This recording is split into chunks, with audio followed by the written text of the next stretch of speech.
Hello, everybody, and welcome back to Everything. Oh my god, I'm going to do that again. Hey.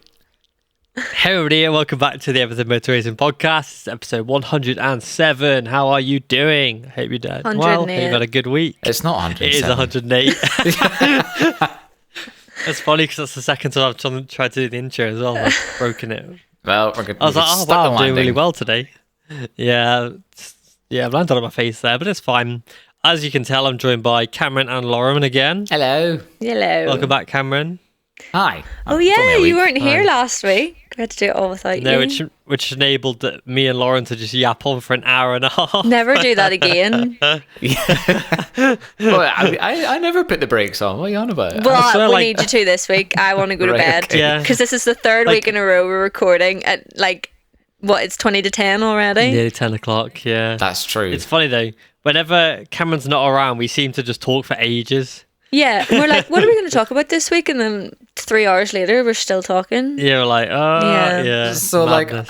all I'm hearing here is that I suck the life out of the party completely. No, you're like the father that just keeps us contained. Keep me in check. Yeah. Yeah. You're like, take here, time's it. ticking now. We need to keep come this on, show roll it running. on, Like, I am the one with the bedtime. I'm the old man here. Yeah, So. you are. But yeah, we hope you've had a good week. It's been the Manx GP this week. Mm-hmm. Yes, the it over the has. Isle of Man. And did you see what Michael Dunlop did? No. No. So, obviously, Michael Dunlop won a shed load of TTs. He's now, 24 TTs, 23 TTs. He's second most successful of all time. So, he's very comfortable with the Isle of Man TT track. And he basically got on one of the Marshall bikes and did a lap on that and did an average of 128 miles an hour. Is that all? On a Marshall's bike. I was just taking it easy. Yeah, on a it's a walk in the park. Yeah. Yeah, what the hell, dude? Is it still Fireblades they use? Yeah, still Fireblades, yeah. And it was it's pretty much a stock Fireblade. Yeah. Jesus. The actual tweet, because the tweet was from a guy called Jim Hunter, who made, because I did hear about it, but then he posted about it because he's an actual traveling marshal. Mm. And yeah, he jumped on the spare traveling marshal bike for a parade lap. No setup whatsoever. It's stock. You can see the massive fat exhaust sipping out of it for the Euro 5s. It's got freaking indicators and mirrors on it. Yeah. And he did 128 miles an hour. Jesus. There's really no excuse, is there, for anyone? No. It just shows these bikes are fast out of the gate. If you can get a fast ride on it, these bikes will do that at stock, which is terrifying, to be honest. Yeah, that's a bit scary. I've really got nothing to add to that. just wild. Absolutely wild. Yeah. Fair play to him. I really do hope that we'll see him, set a new record at some point over the next few years. Yeah, and I think so. set the new benchmark for championships not championships, but race wins, in the TT. But yeah, obviously we've had confirmation early last week. I think it was after the race weekend. Yeah, it was on Tuesday. That Johan Zarco will ride for the LCR Honda squad for the next 2 years. That was officially announced. And yet, people are still coming out with the same trope that we had with Rins and Mir going to Honda, being like, oh, finally they're getting a rider that's going to be able to tell them exactly what's wrong with this bike and it'll all be fixed within a year. And, I mean, sure. Well, Rins has barely ridden it this year. I know, well, I hope so. I hope Zarco goes in and is like, I know exactly what's wrong with this bike.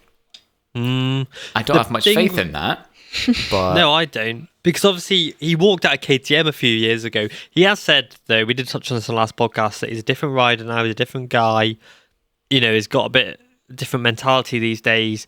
It does help that LCR and Honda are paying him double his current salary, which would I mean, that makes sense. Sweeten the deal a little bit. I think for a guy of his age to have a contract until he's 35, I think he is currently the oldest guy on the grid, with Aleix and hilariously Marc Marquez very close, which is just weird to say because all I can think about is Marc Marquez being 16 lapping around Donington Park, 15 lapping around Donington Park.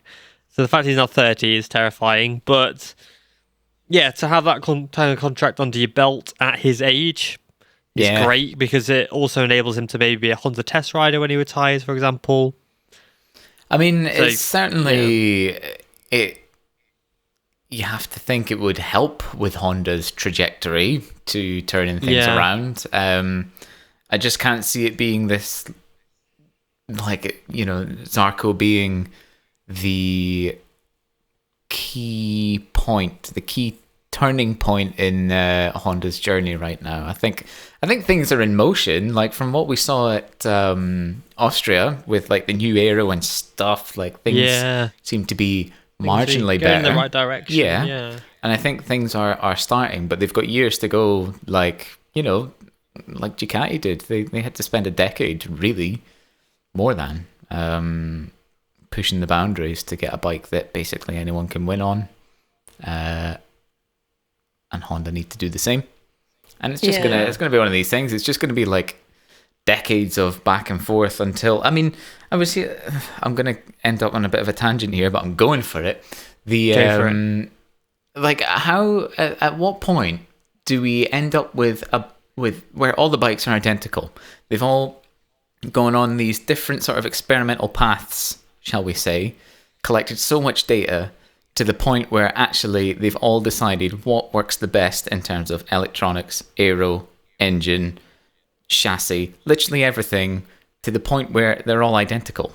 Is that just some kind of singularity that is hundreds of years in the future, and actually we've all just annihilated each other through nuclear war before then? Or is that 10 years away? You know, because it's all data driven now, and the data surely eventually leads you to a point where something is completely optimized. And at what point are they all identical? Well, I did not see me going that way. Yeah, go. Well, I have an answer for you. Okay, yes. In 2027, the regulations are set to change. Oh, good. With the aero being stripped back, ride height devices being banned. All right. And potentially a change in the engine displacement, because they're all obviously 1000cc. Yeah. We could see it drop down again.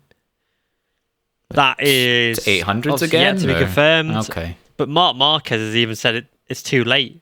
Marc Marquez said that 2027 is way too late. And he said about 2-3 years ago, or 4 years ago, when he asked about the quality of the show, aka being MotoGP, that he said it was damaging MotoGP, and he said that like 3-4 years ago, kind of thing. It's quite interesting actually what Marquez said about the whole thing, because like I said, could change in 2027. Marquez says the actual MotoGP show depends on more about your bike, because if you don't have the aerodynamics, you don't have the traction. And then to attack and overtake riders becomes more and more difficult. And it becomes more like F1, and F1's going the opposite way, which is very interesting that he said that the other day, because at Zandvoort in Formula 1, there's a record 165 overtakes in the race, with lap 3 seeing 63 overtakes alone. Right. Okay. So explain to me what F1 are doing to make that happen. They had the massive regulation changes about 2-3 years ago, which obviously has massively hindered Mercedes, but they basically made them all fit into a certain dynamic of wings. Like, they had to strip back some of the wings, some of the side pods and things like that. And obviously I'm not too knowledgeable in Formula 1, but they had to change a lot of the cars. They had to basically rebuild cars from the ground up thanks to these regulation changes. Red Bull have obviously profited the most from it, with Max Verstappen on a currently record equaling 9 race win streak. So at the front, the team Red Bull have won every race this year. So the domination is still there, but the overtakes are more because the cars are a lot. They're easier to overtake. At the minute, each other. Yeah, I mean, as far as I'm aware, there's still a bit of an issue in Formula 1 with, they say, like a DRS train, which is, you see it in you see it in MotoGP too, when you're stuck behind a rider or a group of riders, you're screwed. Your front tire doesn't work. So that seems, you try and overtake, but you just can't, back. or you get sucked in, or so it seems like they're both still having the same issues, but Yeah, it's interesting. I do think that 2027, I agree with Marc Marquez, is too far into it. I think we're just good. I don't see the racing getting any better in the next 3 years, unfortunately. But hopefully, then when the regulation changes do come, that will bring the shake up. But I see it being very similar to Formula One for the next 3 years, where we just see dominance from one manufacturer because Yeah, they've I got it think right. so. What else can you do to the other bikes to make it different? There's not, you can't Well, I reinvent the mean, wheel, a million I times. think, yeah, exactly. I think these regulation changes could be good. So I've read somewhere else that basically it was GP1's Paolo Scalera who published it all. He is like, it's controversial because he's been under scrutiny a lot, but he was the one who basically unveiled it all, that the displacement will be dropped to 850cc Interesting. and that Bridgestone tyres could be back. Ooh, nice. But I think something like that forces the teams and riders to basically the manufacturers to build a new motorcycle Yeah. would be very good, because at the moment we've got Ducati doing what they do and making the bikes the way they are, like you said, and everybody just copying Ducati. And to go back to Zarco, Honda need Zarco because they need a rider from Ducati to copy Ducati and do exactly what Ducati are doing. Zarco, as we mentioned many times, was the guy who spends a lot of the year testing new parts for Ducati. He knows the secrets. He knows what's going on. Honda can utilize his knowledge to build a bike like the Ducati. The wings they ran at, obviously the Nakagami ran at Silverstone, and then they ran obviously Mir and Marquez with it at Austria, was very much similar to the ones that KTM are running, the ones that Aprilia are running, and the ones that Ducati are running. And it all, Yeah. like you've said, is coming a bit too samey and similar across the board. And I think getting rid of aero would be good for MotoGP, because at the moment it's a case of the bikes don't handle very well without aero. We know that that's a fact. That's the truth. Reducing the engine displacement, like they said, could help to make the bikes handle a bit better, because the power that's being pushed down out of a corner will be less, which can help to obviously make a smoother ride and then reduce the reliance on aero. I think the same for ride height devices and things like that. I think take all those off and force the manufacturers to actually help build a naturally aspirated machine, because the engines have to be naturally aspirated. We know that. Yeah. But maybe the whole bike should be naturally aspirated. Obviously, aero comes into play in terms of like how the fairings are shaped and things like that, but you shouldn't have any additional helps. Like saying like the aero wings are like a turbo, if that makes sense. Yeah. And it adds more help to it. It's Get rid of that. augmentation. Yeah. Yeah.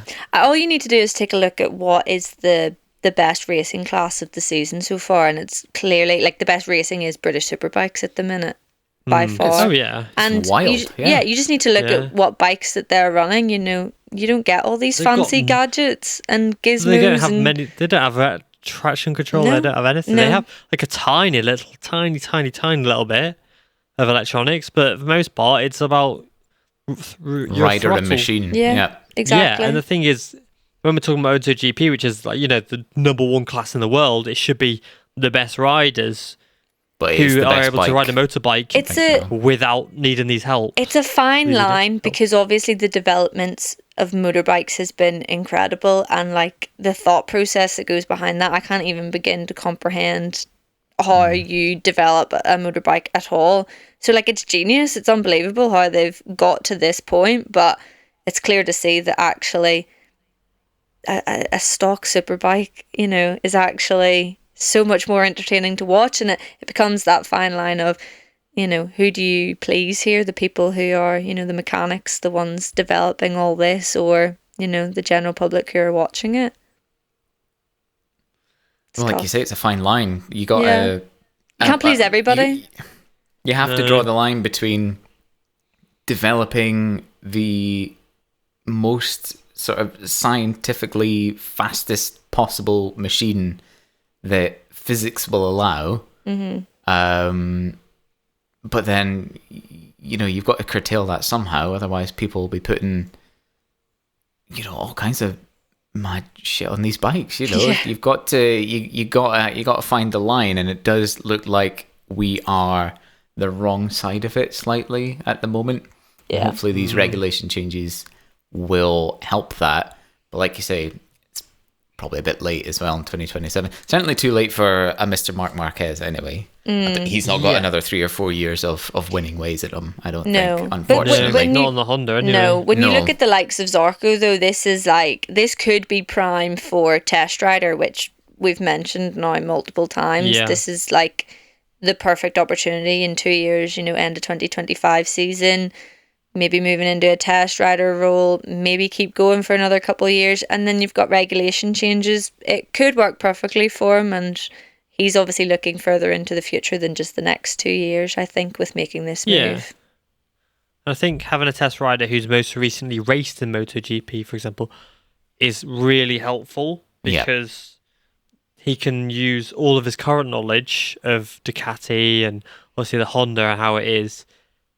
And then if these regulations were to come into play in 2027, then, he can spend the time adjusting and working around that and working how to make this MotoGP bike as fast as what the Ducati was within the new regulations. Yeah. Plus, it's sort of a last-ditch effort, almost. I hate to say it. Like, they've tried people from Suzuki, they've tried people from here, there, and everywhere, KTM. It's not working. Ducati's the bike that everyone wants to be on these days, so getting someone who is on that current machinery coming to your team next year, you're going to have to listen to them. Yeah. Well, the best example of that is Jack Miller at KTM. Of course, Jack Miller keeps cooking his tyres up every race, but Brad Binder's saying thanks. Yeah, like the information he's helped KTM with and the information he's brought over from Ducati, him and his crew chief have helped stabilise that bike massively, because Brad Binder was here, there and everywhere last year. It was the first year in his career since 2016 he hadn't taken a victory in. Well, I think maybe not 2016. I'm not sure if he won his rookie Moto2 season, but in a few years at least. And, Jack Miller's helped them with invaluable knowledge because he's been able to come in from Ducati and go, here's the secrets, by the way. Well, you see the turnaround that he brought in from the Sepang test to round one. You're like, oh, that's someone who's essentially brought knowledge from Ducati and turned that bike around in the space of like 4 or 5 months. Yeah. Yeah. It's a testament on to the surface level. Yeah, it's a testament to the rider as well. Like, it's not working for him at the minute, but you can see the step that KTM have made, and it's pretty clear that a lot of it is coming from Jack Miller's experience at Ducati. Yep. But then what happens in 2027? These bikes, let's say, go take a step back, strip away some of this tech that they've been given in the last 5 years, and you've got something that's maybe more akin to like a 2015 bike or something. You're going to see Honda and Yamaha come back. Yeah, that's what I'm thinking. And you want, probably the only guy on the grid that you want as a test rider then is like a Marc Marquez who's ridden and raced a bike of that kind of technological standard, shall we say. I'm trying. Who else on the grid is? Well, KTM are still going to be lucky with Danny Pedrosa if he's still a boy. Oh yeah. By the time the new regulations come around, he's exactly who you want in your team. I mean, he's been able to adapt to these new bikes with all the aero, been able to test that. Yeah. But he was around. But he was around back in the day when the bikes weren't aerodynamic, and you didn't. He was need around all the that. 800 era. Exactly. Yeah. He rode the blooming. He rode the. I'm pretty sure. Hold on. You never knew who you could see come out of the woodworks, to be honest. No, Rossi. Well, I think in Dovey. 2006 Dovey, was the Dovey, exactly. Well, Cal Crutchlow, actually, he'd be another one. Testing with that's true. Yamaha at the minute. You never know. Mm-hmm. Yeah, very true. Yeah, that's it. Sorry, Danny Pedrosa even rode the 2006. He rode the RC211V, which was the 990cc bike. So he's ridden the 990s, 800s, the 1000s, so an 850. He's been fast on them all, yeah. Yeah. Yeah, he's taken wins on them all. So, yeah. And what are Ducati going to do?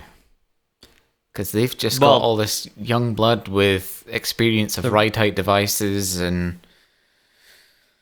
everything. They've just lost Zarco. Yeah, you're going to see the ones with test riders from that era start to come back, I'd say. I think they'll get out the gates, they'll sort of start strongest, I think. But Ducati will do their thing, and I think they just know how to work with data now, essentially, and turn it into a faster lap time. So they'll catch up.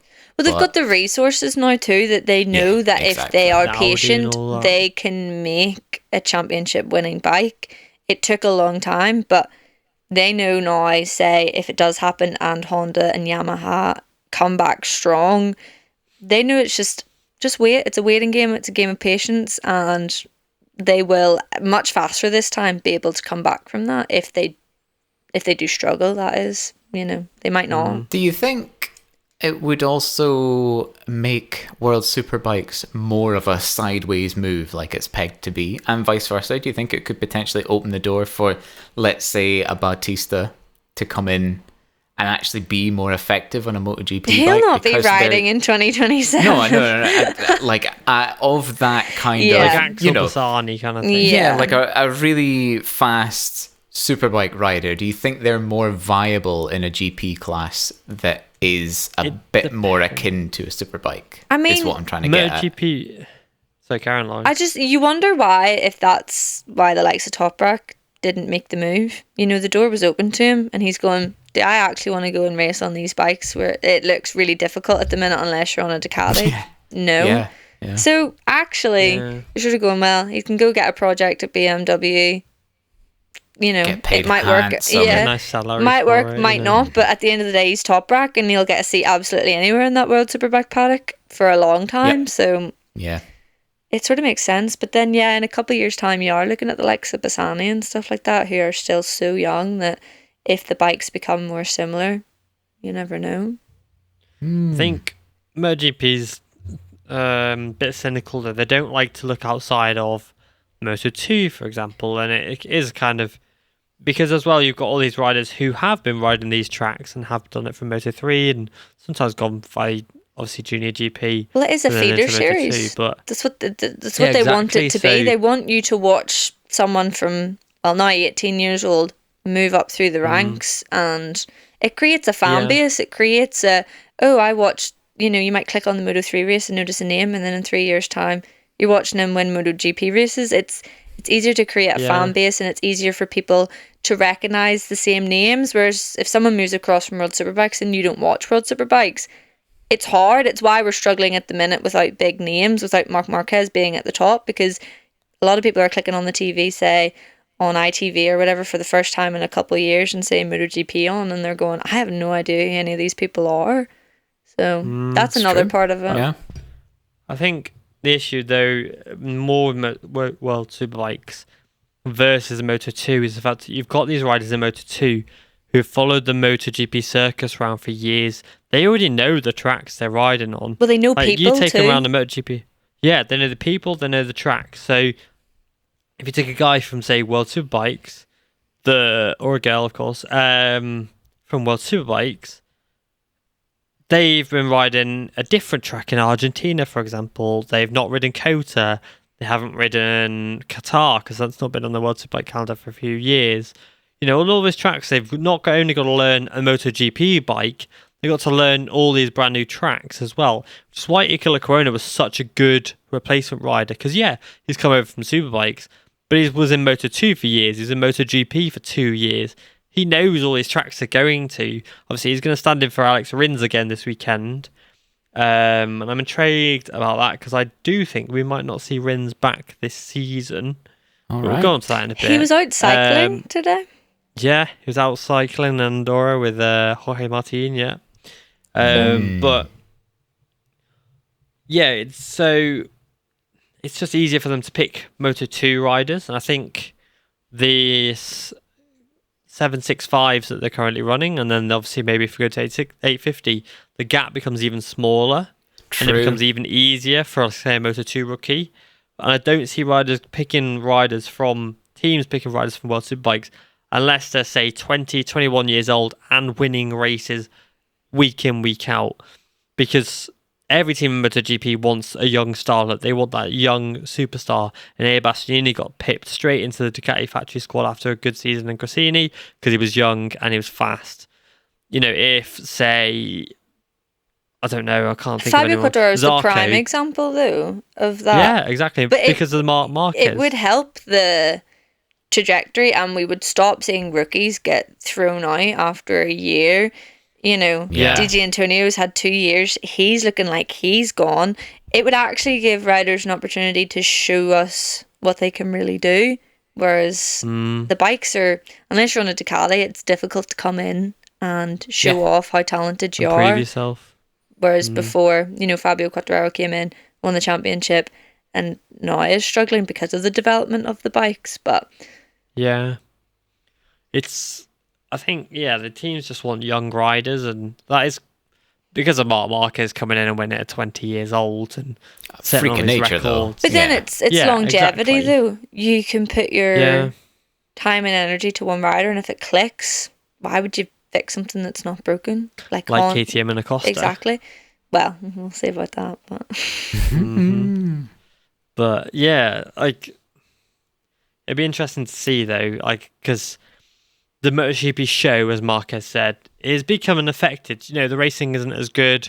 It's not motivating people to turn on their TVs and watch a MotoGP race because it's boring. You know, I watched Austria and I was like, this is boring. I could have gone out and done something and it was a bit more productive, or just, you know, gone for a nice walk or whatever, because I've just spent 40 minutes watching bikes go around on a track and not much. You're going to get more haters for not watching races, but I think the point is that we've seen domination before in MotoGP, and as much as people are like, oh, Pecco's just going to go out and win, I think the problem is that there's no battles going on further downfield, whereas before, Jorge Lorenzo goes out, wins by 10 seconds, you know, the second and third place would be battling, there'd be battles on track that we could actually watch, whereas these days Pecco is at front, or whoever at front, Ducati's out front, you know, 5-6 seconds. There's no battles going on anywhere else. By lap 3 or 4, you could pretty much guarantee, apart from crashes, how this is going to finish, unless someone maybe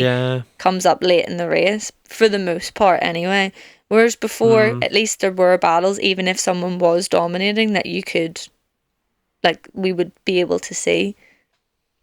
Well, yeah, like 2019 was probably one of the best seasons in recent history, and that was absolutely destroyed by Marc Marquez, who absolutely dominated everyone, wiped the floor with everyone. But but when you think back to 2019, it's still interesting of how many battles there were on track, like, Marc Marquez dominated, but you have to think of Dovi and Quartararo, and like, exactly, the battles were fantastic. Like, 2019 was one of the best seasons, and it sort of, you know, worked perfectly then going into COVID, where it was so exciting then to watch a GP happen, but then that's when things slowly started to go downhill, obviously losing Marquez and then losing Rossi the year after, you know, then things have all just gone downhill with the more and more aero that we get. 2019 was the last properly competitive season.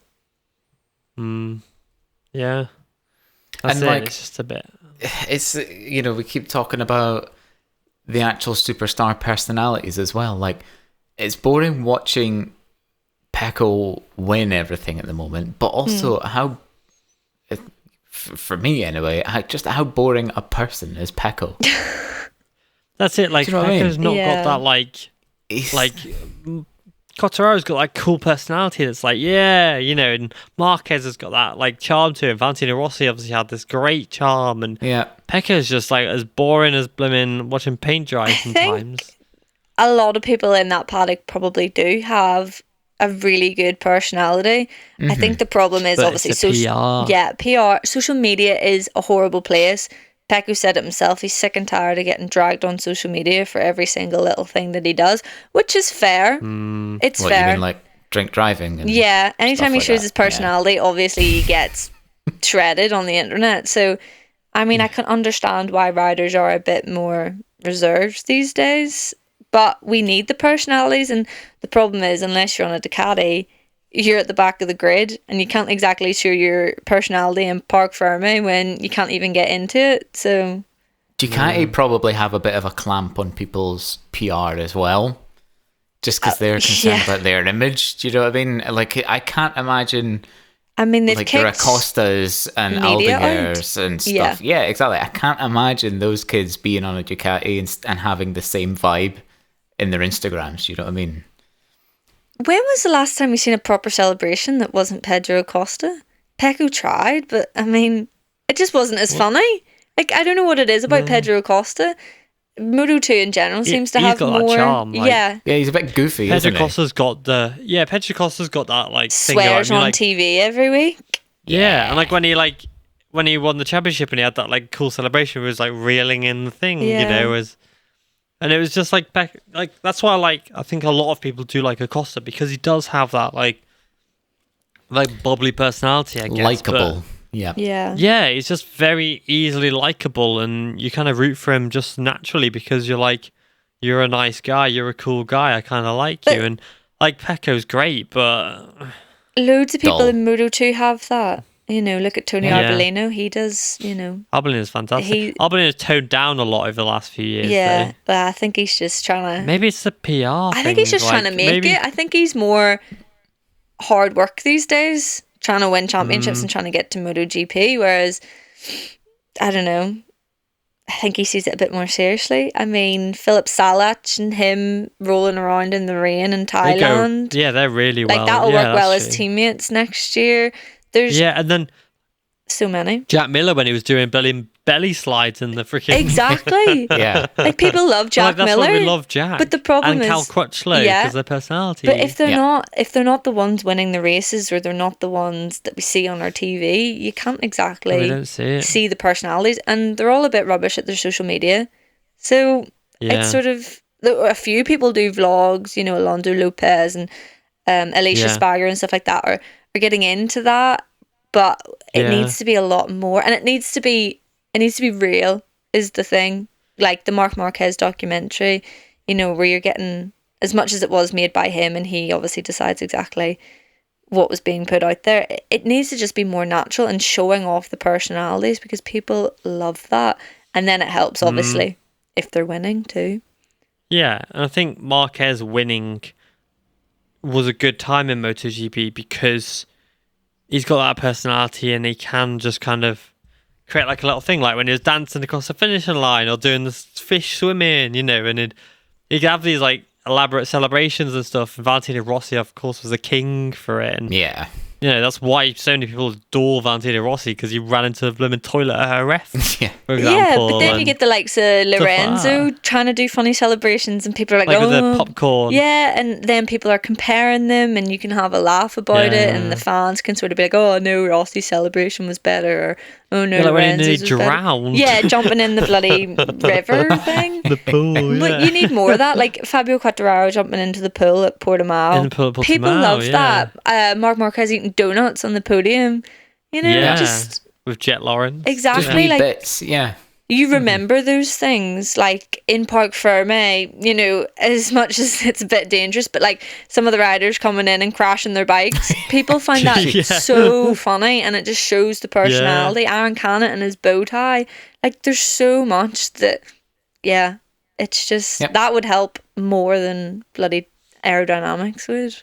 And that's why F1's blown up, because the Drive to Survive helped show all these drivers' personalities and stuff. Yeah, but what do they do? You see, they also post on their social media. Yeah, but it helps with F1 because they have that radio that you can listen to. So like clips go viral of it, like when Carlos Sainz is screaming "smooth operator" down it, or when like what is it?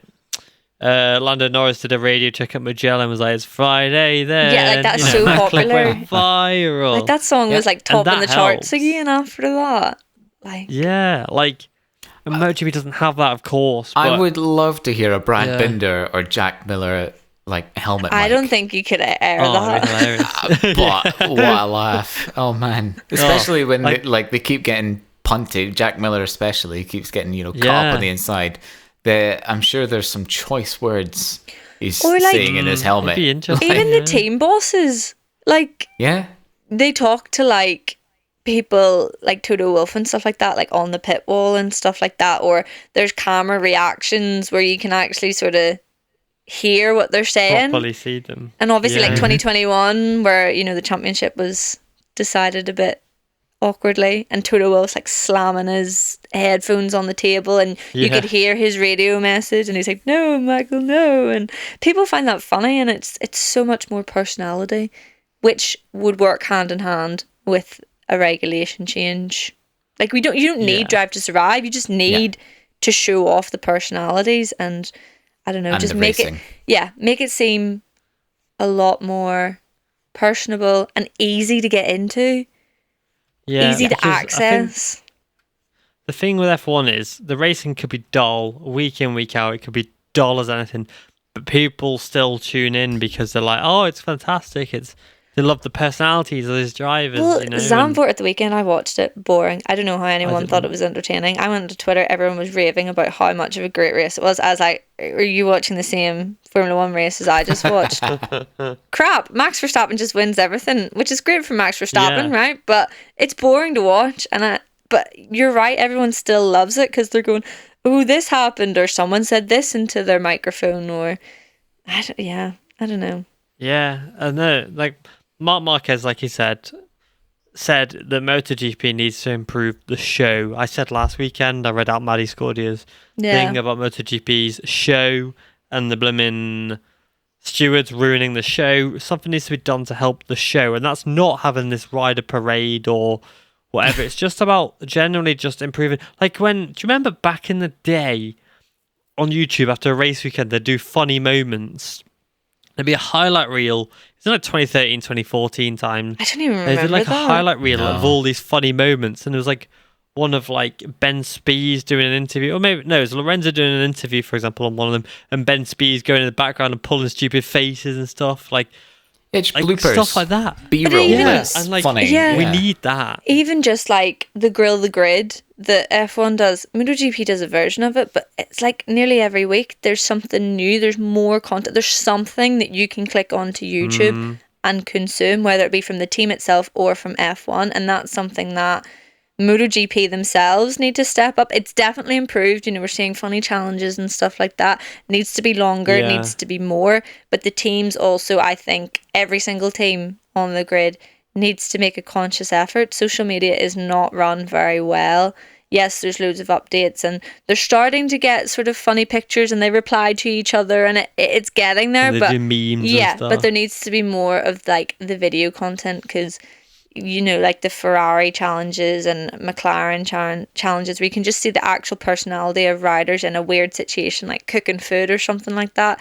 There's so much Yeah. opportunity to do it more in MotoGP, and as much as the riders may say they hate media and stuff like that, that would help improve the sport, and it would make it more fun for them. There'd be more people at the race circuits because they're coming to see the personalities. Even when they're racing around with helmets on their head, you can't actually see them. It makes people excited because people are clearly F1 excited to watch drivers. F1. Yeah. Yeah, F1 drivers Yeah. wear helmets too, you know? Yeah. It's like... More people. And eventually they get paid more because Yeah. there's more viewers, there's more... More sponsorship, More more people tickets. wanting to get Exactly. involved, and it all of a sudden, boom. Silverstone numbers, F1 compared to MotoGP, it was like 300,000 at F1 and only 100,000 at Jeez. MotoGP, which is great. It's growing in MotoGP, but Yeah. you know, you're looking at like 200,000 people of a difference, which is mad. It's obscene. And I think having more money in MotoGP would definitely help. But I think, you know, we say about improving the show, I think, and I'm not like naming names or anything, but I think having Dawn as presenters, I think, or the people who sit behind and maybe do the social media content need either replacing or to just do better content in general. Because I do find some of the content stuff, and like you listen to like some of the commentary and it's so dull. Or like some of the videos and stuff, it's just so dull and it's so boring. You're like, I don't want to watch this because there's no energy. Simon Crayford's amazing. I want to firstly put in there. Yeah. He is absolutely outstanding. You know, his behind the scenes stuff and like his energy is so good. Like he got a lot of criticism when he first came on because he made some mistakes. I think he said that Lorenzo Dalla Porta was a rookie and stuff like that in his first thing, but there's pressure and stuff like that. But he is evolved and developed into a really, really good presenter, and his passion for motorbikes and the information he gives is fantastic. You've got the service GP guys who are spectacular across the board. Alex Hoffman does such a good job. There's a little snippet I saw, actually. It was Hoffman and Bradl. They were by the Ducati, and Hoffman was like just going through all the things. He was like, I don't even know what half this stuff is. He was like, I know the clutch, I know the front brake, I know this button here to turn the pit limiter off. I don't know anything else. Yeah. And he would make a joke about it. And Bradl was like, firstly, he was like, I don't want to be too close to this bike because, you could be deemed of him stealing stuff from Ducati, for example. But, Bradl went through the bike live on air and said, this is what the bike does. Da, da, da, da, da. And it was just a really good little clip I saw. But yeah. I think the presenters of Dorna, like, I really prefer TNT Sports because Sylvian, Guantoli, obviously Susie Perry, Neil. You got Neil Hodgson, you got Michael Laverty, you got Gavin Emmett, and you've got, who's the last Natalie one? Quirk. Natalie Quirk. Brilliant. I love her interviews. I think They're she does all a fantastic really job. good. Susie Perry's obviously been in the job, oh my God, so Susie's long. Like, just she has the best. always been the person that I've looked up to. Incredible. Yeah. I think TNT Sport need to keep doing what they're doing. I wouldn't mind a shake-up in TNT Sports. I think, I don't know. It's been a bit, they've been around for a while. Some of I them, love but when Alex Lewis comes into TNT Sports. He's great. he He's needs so to be good. signed up as soon as he finishes racing, obviously, but he needs to be like main guy on TNT Sports he's when really he's done. good. But like, Dawn doesn't have that. They've got Simon Crafar, of course, who's an ex-MotoGP rider. Apart from that, and the commentary and stuff like that, you've got guys and girls who haven't raced bikes at this level and things like that. And I think you need a little bit of that, a little bit of like some personalities in there who have done it, like Sylvian Guantoli, multiple-time world champion, Neil Hodgson, bike world champion, Michael Laverty, done MotoGP, for example. You've got Alex Lowe's who comes in as well, and they can all give. And then obviously you've got Service GP, you've got Bradl and Hoffman there. Yeah. Mm-hmm. You've got this. Well, these guys are able They to help sort the of show. like almost try and communicate what's probably going on in a rider's head Yeah. at a certain Yeah. time. So like, because they've been there and they're able to sort of Yeah. add that extra Yeah. That's it. layer to a commentary, like- you know? But once No disrespect. oh, sorry. Sorry, go on. I was going to say, once you Go mix on. that with the likes of Susie Perry or just someone like Natalie Quirk, who maybe hasn't Like been a in really good presenter. Yeah, who hasn't maybe been in the job as long, but she knows what she's talking about. It works because you're creates able a to good product. bounce off each other. And the luxury with TNT Sport is obviously because Susie Perry knows absolutely everyone. You get the funny interviews and, like the Hervé yeah, ones and like they stuff talk to like that. It's Uchu and all memorable now stuff. that they never used Yeah, and to. Jack Miller yeah, and stuff and like it's paired up with someone who knows what they're talking about, who has a good personality, the knowledge and the like the banter then from someone who's just good at their job Yeah. of presenting. It works perfectly, and that would be really, Yeah. really interesting from Dorna if they sort of went Yeah. down that route. Yeah, because like no disrespect to like the Dorna presenters and stuff like that, but like apart from Crafar, they've not really raced. They can only really talk about what they think is going on. Which and what they think I'm sure is plenty of happening with the people rider. like, but Yeah.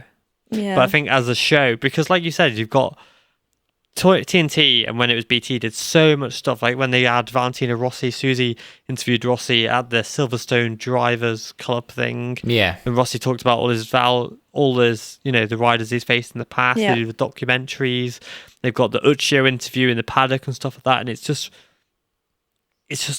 like it makes you want to watch it, whereas like I don't want to pay 180 quid a year or whatever it is for the Dorna fee when I know I can get a better thing on the TNT that's free.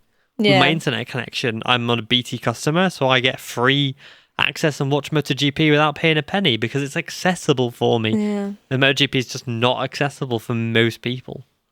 No, I mean, it also comes into like the likes of ITV and stuff like that, who should be putting more money and energy into MotoGP. It should be broadcast in the UK for free. Yeah. Even just the Sundays, just the Sunday race, that's it. But even if it is, it's just MotoGP, and that's better than nothing. And the fact it got pulled at Silverstone and it wasn't shown on TV was ridiculous, and that would help massively. I think Dorna maybe needs to look into that as how can we get this in as many countries as possible on national television. Because TNT Sports and Service GP and all are amazing, but I think the first step is to make it accessible to the average person. Anyway, after all that, let's move on to some actual other stuff. Moto2's had a lot of movement this week, with Pond's team leaving Moto2, which is Seems major. Yeah. That the Pond's team have kind of withdrawn, and they're going to be replaced by the MSI squad, who are in Moto3 at the moment, with obviously Asman and Diego Moreira. Very sad to see the Pond's team leave. Yeah, they've got a lot of history, right? They've got a wealth of history. They've even got a world championship to their name. They've got 2. Actually, 3 if you include MotoE with Jordi Torres. Yeah. They've had the likes of... I'll read some of the names out that have ridden for the Pond's team over the years. Oh, please. Alex Crivier, Alberto Puig, Carlos Checo, Ruben Zos, Tete Gibernal, John Kosinski, I can never say his name, Gregorio Lavia, Alex Barros, Caparossi, Alex Hoffman, Max Badji, Aquara, Tamada, Bayless, Vermeulen, Shaky Byrne, Chianari, Hector Barbara, the Caravan, of course. Alicia Spargaro. No. Paul Espargaro, Tito Rabat. Nah.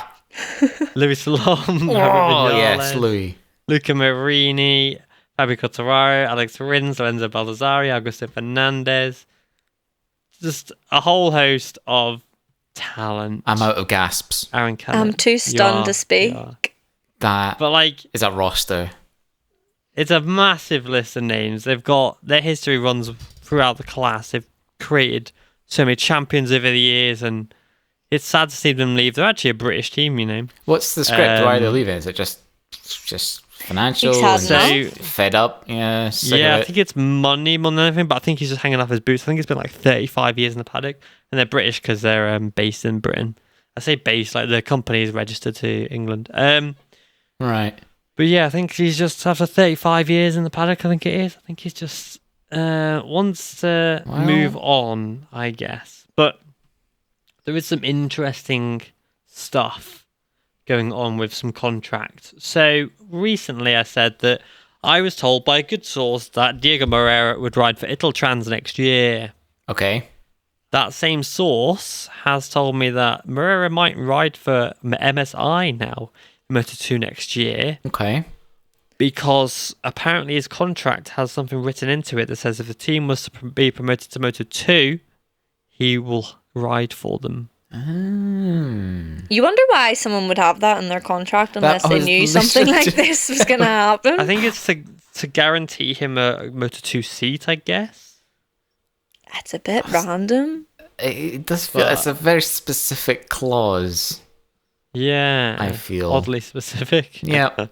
But I mean, hey, you take the gamble and it's maybe I've never paid signed off. a contract, so I wouldn't know. That's true.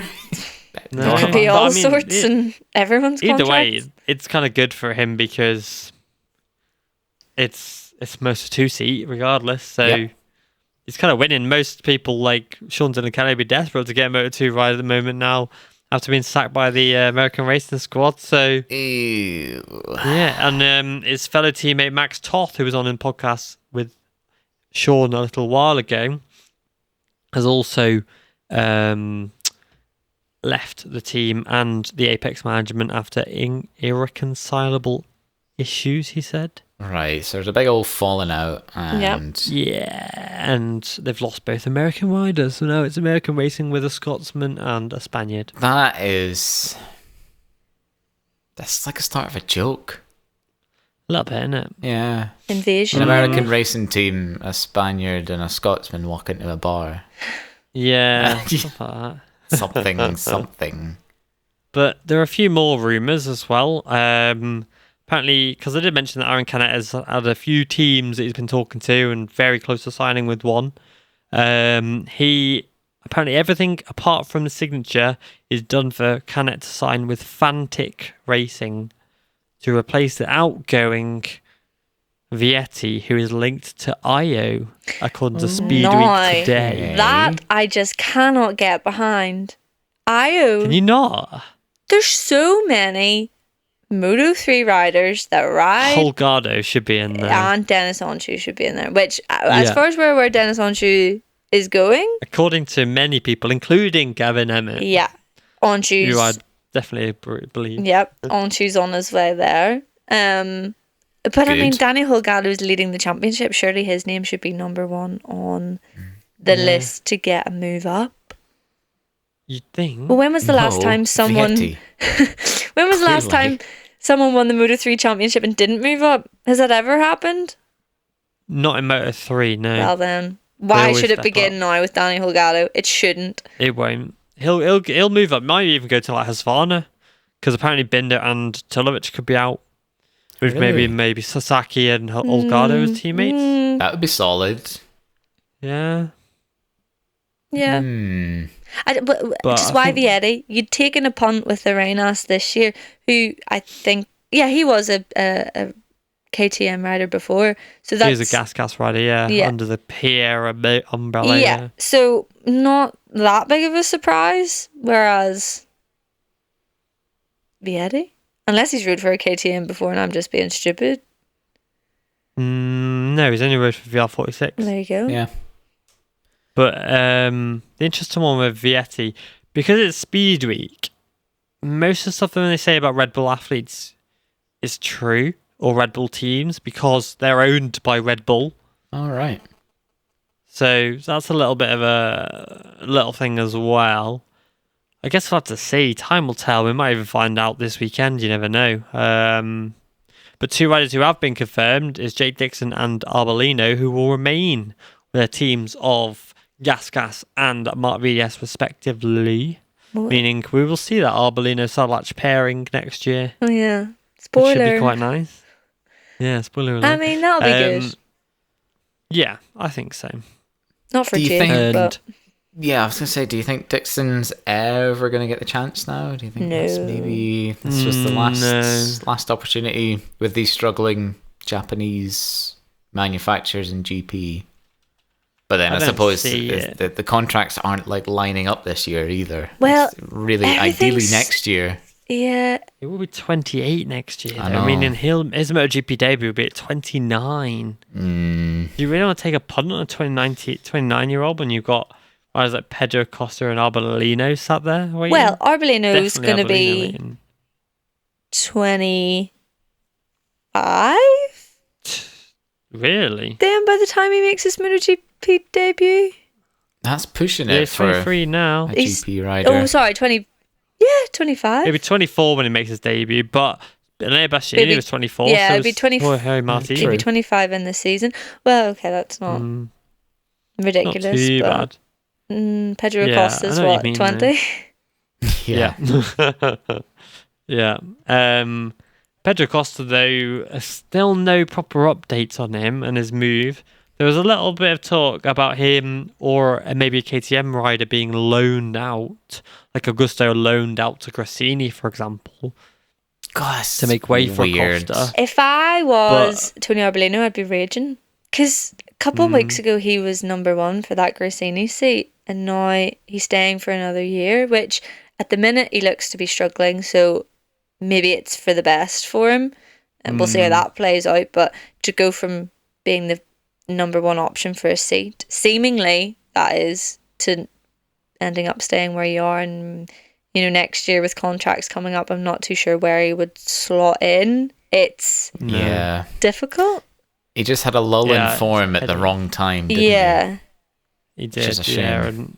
And because there's only really, if you look at the grid, because Nakagami is probably going to stay. I think he even said that he's excited for Larko to be his teammate next year. He did, yeah. I was told by a source that Nakagami signed his contract at Assen and will be announced at Motegi.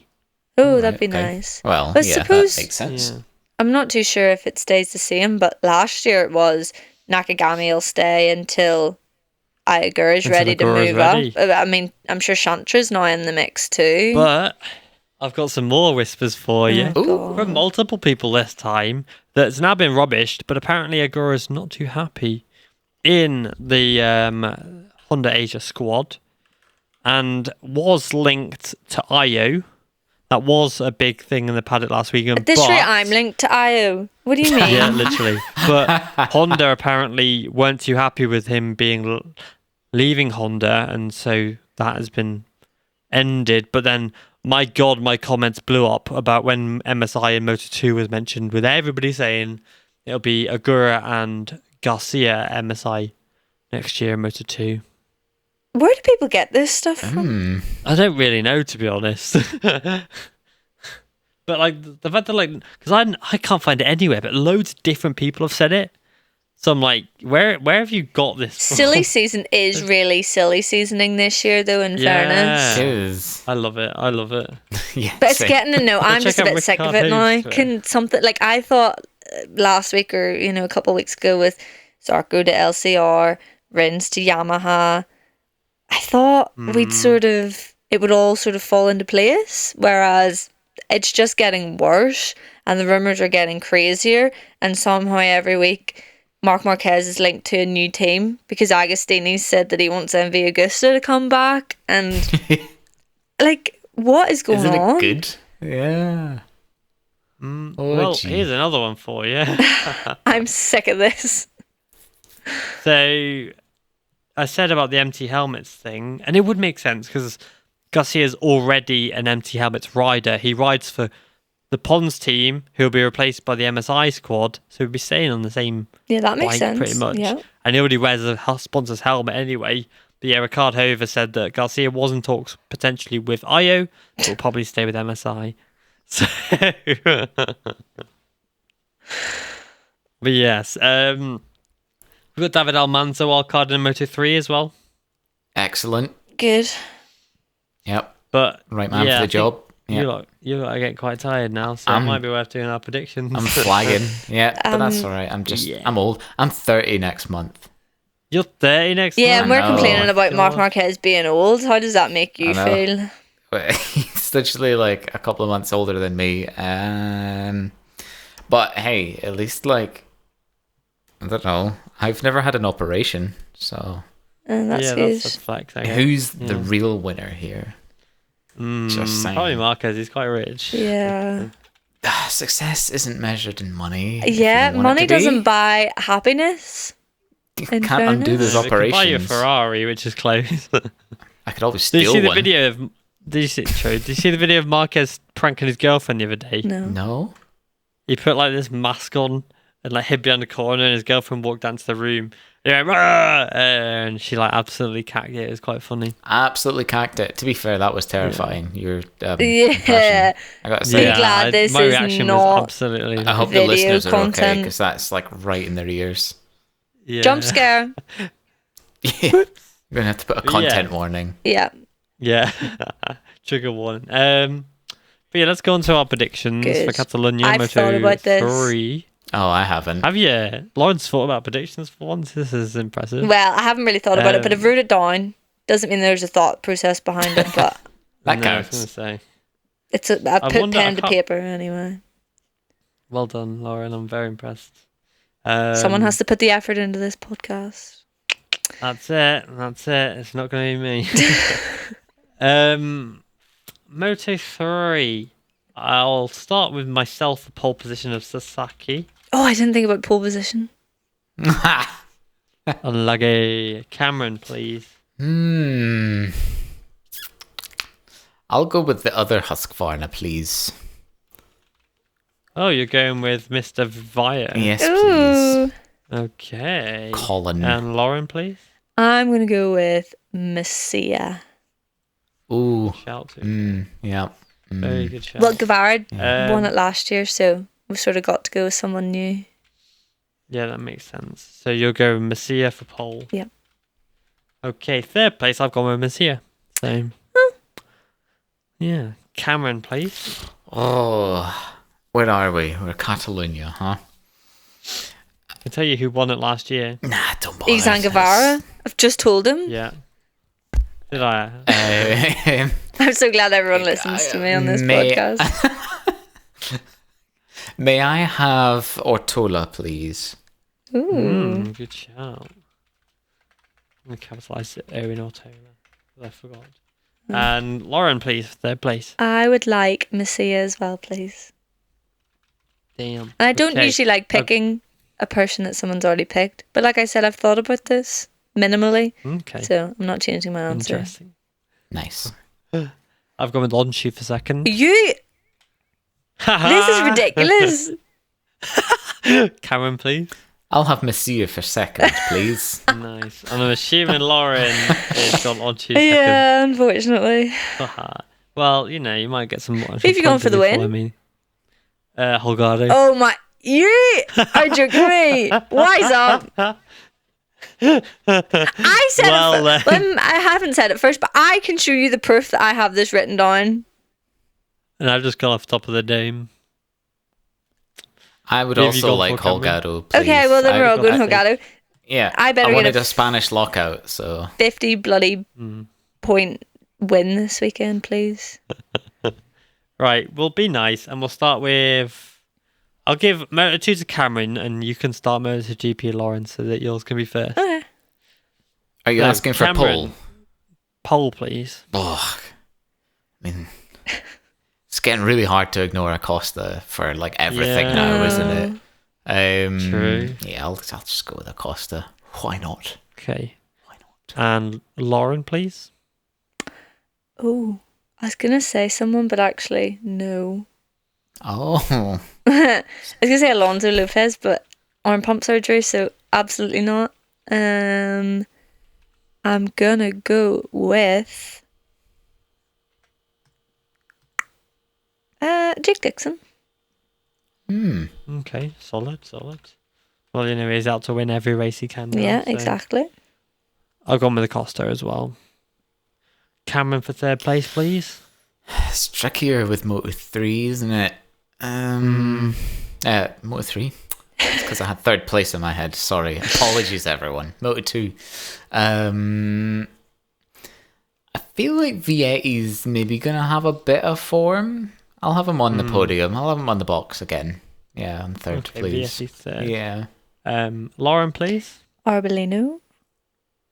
Good shout. Okay. I've gone with Dixon third. Nice. Cameron, please, for second. Maybe Aldeguer. Oh, okay. Good Yeah. shout. Lauren, not? please. Vietti. Oh.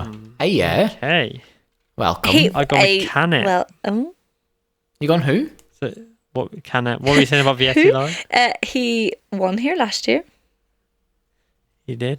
That's true. And who was second by 0.081 seconds? It was Aaron Canet, so I'm putting him second again. Interesting. Fair enough. Yeah. Cameron, please, for the winner. Pero Acosta, por favor, sí. Nice.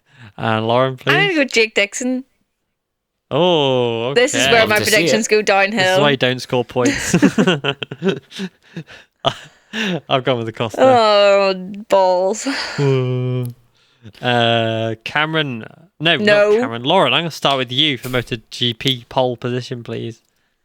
Mine are really boring. See, this week. is ridiculous. I really bigged myself up again, as per usual. But I didn't think about pole position. Who got pole position last year? It was. Probably Pecco. Hold on. Fabio? 5 seconds. Alicia Spargaro. Oh, Juicy. yeah. Sure, he bloody celebrated a lap early. He did. Oh, man, yeah, that was painful. And Fabio Diggio was 5th. Oh. Good for him. Okay. I'm going to go with shock Pecco Bagnaia. What? For pole position? No What? way. Guess who I've gone? Pekka Bagnaia. Oh. Cameron, are you going? Right, it's gonna happen eventually. Which KTM? I'm actually gonna say Vinales. I don't believe it. Bloody hell. Okay. Let's see. right. I've got to do something. I've lost Well, my lead. yeah. I think, I've I'm gone- pretty sure. No. I've gone No? rogue this Oh, I week, did. and I've picked, the You've gone usual for suspect. the- No, I've No, gone you've rogue. gone for That's really sprint. rogue for me to pick Yeah. Pecco. to be boring. Exactly. So someone has Yeah. to think outside the box. Yeah. So who are you going for the sprint race winner? Lauren? Marco Bezzecchi. That is okay. Interesting. I've gone with Pecco. Cameron? Well, for the sake of keeping it fun, then I'll go Martin. Oh, okay. I And hope I score points this week. Yes, so do I hope this is what it is. I hope I score points this week and Cameron scores nothing like I do every Why? week. So then we can see that, look, the fun predictions are fun to listen to, but not when it comes to points. yeah. Well, Okay. to talk about points, Cameron, you are still leading by 10 points. Oh, really? Because I nearly went with Bagnaia for the sprint race and pole last weekend in Austria, with the weekend in Austria, and didn't for some stupid reason. Ah. Oh, well. So, yeah. Still got Boring. 10 points. Gosh, I mean, we're only halfway through the season, so... I've been like closing you though. Like you had like a 25-point lead, and now it's like every round I take 2 or 3 off you. So maybe by like with like 4 or 5 rounds to go, I might just come level with you. It's going to be 2015 Valencia all over again. Yeah, it's gonna go to the final round at this rate. Okay, right, Lauren, third place, please. Fabio Quartararo. Oh, okay. I just would love realised. that. I That just is a realised my predictions actually aren't that same. We did win last year, didn't he? Exactly. He likes the place. Did he not win the his first Moto2 race, or was that Yep. Jerez, or was it Catalunya? No, it was at Catalunya. Yeah. There you He go. also won his 3rd MotoGP race at Catalunya. See, there are thoughts He that likes go on in his head. Yeah, that was very shocking to be honest. Right, I've got Mazarko 3rd. Interesting. Fair. Cameron, please. Alish, please. Oh, nice. Good shout. Okay. 2nd place, please, Lauren. Alish. Oh, Nice. To be fair, Alicia is a really good shout. He's good around here, so He's very good, yeah. He I've gone with Jorge Martin. Though. he probably gets He pole what? Yeah. You and me was 4th there last year. on a Suzuki though. So sad. Me is always really good at Catalonia though, as well. Like he's on the box there in 2021. Where did he take his win in 2020? No. Valencia. Oh. Oh no, he got Catalonia in 2020. That's when he was 2nd. But yeah, Mir is very good around there. Right, Cameron, 2nd place. You have Mir? What? don't do these things to me. A couple of names I want to go with. Marc Marquez? That would be amazing, but no. Probably did you? No, you're just being No. mean. Let's have. I think let's have. Jeez, let's have Bez, please. Okay. It's a solid shout. Right. Victory, please, Lauren. Pecco Bagnaia, please. Yeah. Snap. I've got my Bagnaia. And Cameron, please. Yeah, me too.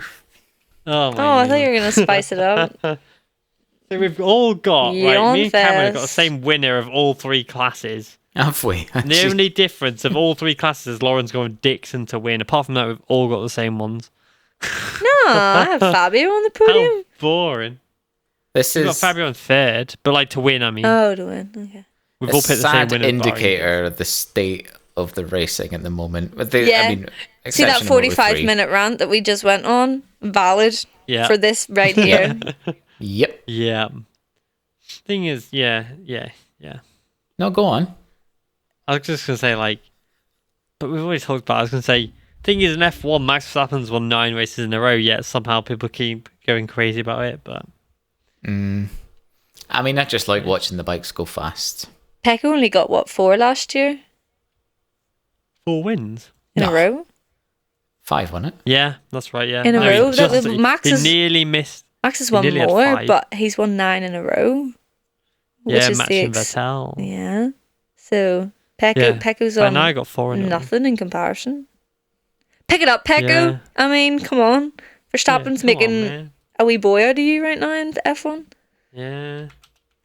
Let's see that. Pecco's been on the podium every race, barring DNFs, of course, and Argentina when he How crashed many- and picked it back up. Did Marc Marquez win in a row in 2019?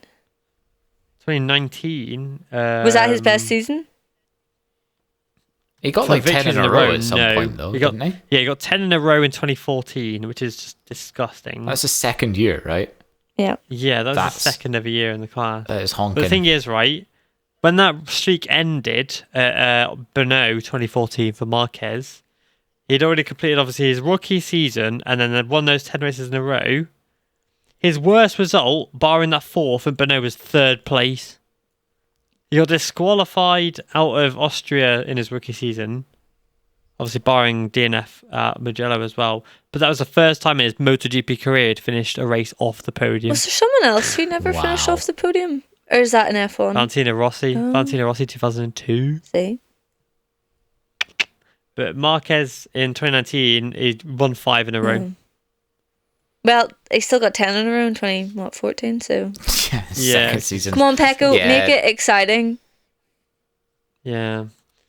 But this is it. Maybe there is a generational talent like that in the pack, but the bikes are We just just don't know. are just Yeah, are just- masking everything. Who That's why knows? everyone's so Yeah. excited about Pedro Acosta. Like, my dad's like, what is, like, the craze about him? And I'm like, come on. We haven't seen someone like this. We're begging out for a talent like this, for a personality Yeah. like this. Like, it's so necessary for the sport.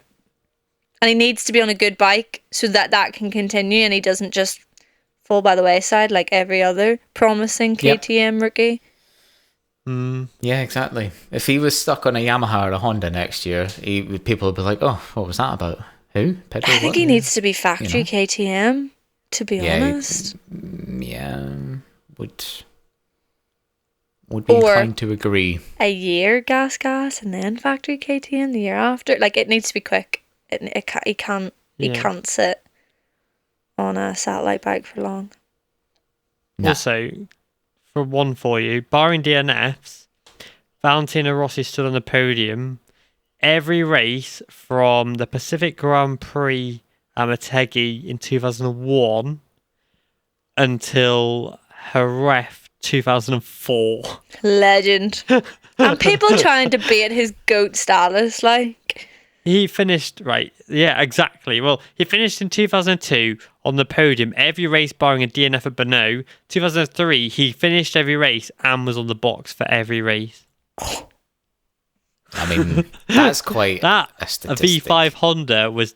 If he had stayed on that V5 Honda, MotoGP would have just become nothing because he would have dominated. He'd have, like, an obscene amount of titles, even more now. But yeah. Well, Yep. Yeah, just that kind of domination you don't see anymore. but it was No, you domination But the with thing is, fun. Rossi dominated that hard in that era, but MotoGP still grew and was still growing because of the show that Rossi was putting on. Yep. Pretty much. Mm-hmm. He was yeah, a we marvel just- that you wanted to tune in and watch. Yeah, because You you want knew to see that him, when he won, Sorry, he was go. going to do something exciting and Yeah. funny. and like, you know, oh, he's going to get a 12-second penalty in a race.